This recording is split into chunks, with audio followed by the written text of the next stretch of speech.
What is going on, Diablo 2 fans? Dobrunsky here. In today's video, I'm going to solely focus on some of the very interesting changes that Runewords have received in patch 2.4 version 2. So some pretty mind-blowing stuff has happened, at least in my opinion. You can now roll Runewords like Infinity in Spears and Amazon Spears specifically, which that change alone has opened up some pretty crazy builds like a Charge Strike Spears on / Lightning Strike. So stuff that you could actually run before, but it's just a lot more viable now from literally just shifting a single possible Runeword base. So this is going to be an interesting video. Hopefully you guys enjoy it. Again, it will have timestamps in the description below if you guys want to jump ahead to certain points. Feel free to use them. And a quick reminder before we jump in, if you guys do enjoy this YouTube content, just want to let you guys know that I do stream twice a week on Twitch. Got the link for my Twitch channel in the description below. Any follows on that platform would be very much appreciated. That being said, guys, let's jump in. So there is a lot to cover in this video. I'm going to try and highlight most of the key points. I will post-edit and throw up kind of still images so you guys can compare IS breakpoints for the Act 2 Mercenary. I'm not a big numbers crunching guy. I know some people are like, you need to have this optimal setup, it gives you this much DPS per second. And in terms of some of these Runewords like Infinity, I genuinely think it does not matter. If you have a properly built Lightning Sorceress, Javazon, etc., Trapsin, most of the damage and killing should be coming from you. So you could argue in some scenarios like, yes, this base, this helmet, this Runeword, body armor might be kind of like the best ideal DPS per second. I promise you, it really doesn't matter. But I am going to talk about some of the pros and cons. Now, essentially, the first thing I want to talk about is the fact that we can now roll Obedience, Pride, and Insight. Excuse me, Obedience, Pride, and Infinity in Spears. I don't quite understand why they didn't include Insight as well, but for whatever reason they chose those three Runewords. But with that being said, there's definitely some new builds that have emerged from literally just transposing different bases onto existing Runewords. So that is something that I do kind of want to mention about as well. Sorry, this is going to be a bit of a talking head video, just sort of rambling, but the thought of using different Runewords and other bases to open up other viable options. So think about Beast and a Sword.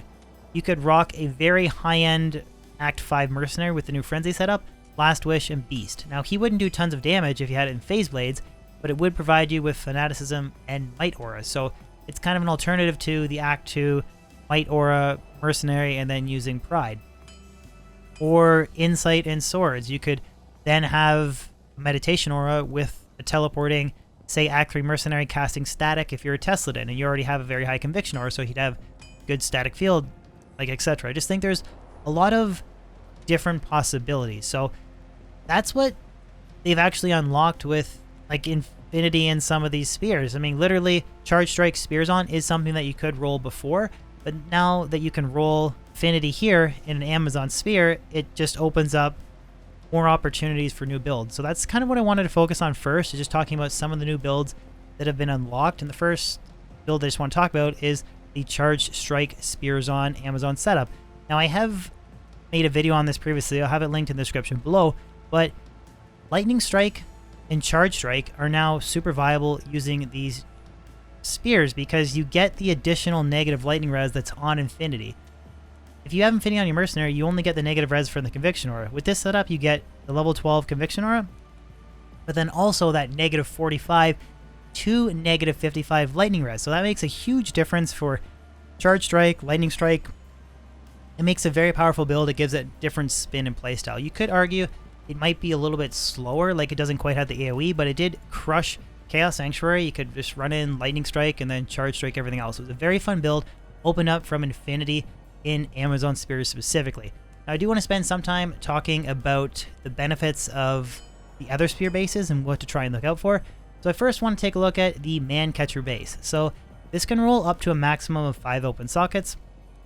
The key advantage here, though, is that this is the fastest like two-handed weapon that you can equip on an Act 2 Mercenary now.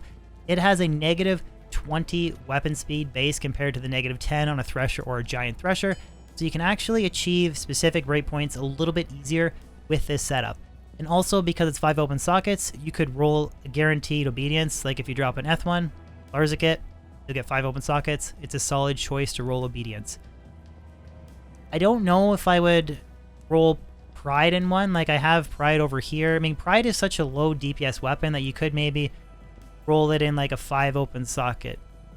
Warpike or something, like I rolled Obedience here if you want a little bit more damage, but Bride doesn't have enhanced damage on itself. But the cool thing about Mancatcher is it's just super fast and allows you to achieve other IS breakpoints that you wouldn't normally be able to get. Now the next key standout spear here that I want to mention, and please just, if you're paying attention this part of the video, if you drop an ethereal Stygian Pike or Stygian Pike, whatever you want to call it, this gives you a guaranteed 4 open sockets. But the key difference here, like if you Larzik it, it'll give you guaranteed 4 open sockets. The key difference though between a Stygian Pike and ethereal CV is that the strength requirement is a lot lower. So this is something that can give you guaranteed infinity or insight, excuse me, not insight base. I want to make that clear. You can make infinity base very easily in this weapon base compared to a CV. It has lower strength requirement and you're not forced to use specific helmets so that your mercenary has enough strength, or to level that mercenary up to like level 94 just so he can equip it. That's kind of the key standout to this weapon base. Ghost Spear is a solid weapon choice. Like I've rolled Breath of the Dying in single player and a Ghost Spear. It's kind of like you're in between. It's not as slow as Warpike, it's faster, has good average damage though. This is a solid choice. The final one here is the Warpike. So I rolled Obedience and Warpike just for fun, but I mean you could roll Insight, or excuse me, you could roll Infinity. That is twice now that I made that mistake. Insight cannot be rolled in spears yet. I don't know why, maybe I just keep saying that because I wish you could. But Obedience and a Warpike, like this is a ton of damage. 230 to 1254, Elko, Thal, Eth, and Foul. Like FHR, Crushing Blow, negative Fire Res, Strength, Dex, all res, enchant when you kill an enemy. If you're lucky enough to get 5 open sockets on a Warpike, this is a super solid rune word to roll for a ton of damage. And then again, there's the Amazon bases. Matriarchal Spear is faster. Matriarchal Pike is slower. I actually rolled Breath of the Dying and a Matriarchal Pike for my Fenzon video. That was a really solid choice. But the last key standout here, I want to talk a little bit about claws. You can now roll Flag and Claws. I should mention that they did give us the ability to roll Flag and Daggers, but I genuinely don't see the benefit of it. Like I just can't see myself rocking like a Poison Dagger Necro, or if I was, I would just use lower resistance. I don't really know why they so badly wanted to give us Plague and like Greater Talons. Like maybe it would have been cool in all weapons, but anyways, the very cool thing about Plague is it gives you 1 skills plus a cleansing aura. So if you find a base like these claws here that have +3 to Lightning Sentry, it's a very easy way to get additional plus skills. So you roll Plague, this base here will give you +4 to Lightning Sentry. If you're lucky, you could get like plus Lightning Sentry, plus Death Sentry. But you dual wield these 2 claws. For 2 Chamberns, you can get +4 to your Lightning Sentry. It is so difficult. I cannot describe how difficult it is to get some of the rarest and best possible magic claws that have the highest possible number of plus skills. This is an easier way to exceed the damage from Hodo and Spirit. And then on top of that, you can rock builds that have like Claw Block, and then you have the chance to cast low resistance when you're struck. So 20%, 2 weapons, it should go off semi-frequently. If you lay down your traps close to monsters and then kind of hang around the outskirts and like, I guess, try to get hit, when that low res procs, it will allow your traps in to do more damage. So that's a big standout to me, is Plague and Greater Talons. But kind of like the quick final summary, if you guys took anything away from this, Mancatcher is very fast. Warpike, there's some opportunities for some high-end damage.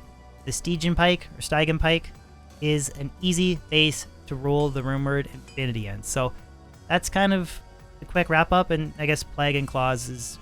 not, I guess. Plague and Claws is really good. The Plague and Daggers is kind of useless, but that's sort of the full wrap-up of some of the new changes that have been introduced for the new rune words. Again, let me know in the comment section below if you guys think I missed anything major, but I think more rumored options in different bases would open up so much extra build diversity, and I think it's a great way to add more to Diablo 2.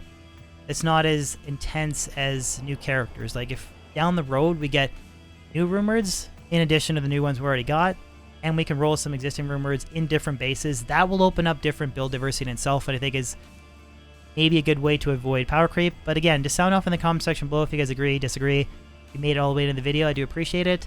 If you did enjoy this video, like on it would be awesome, helps spread through YouTube. Other than that, guys, I'll catch you on my next video or live stream. Peace out.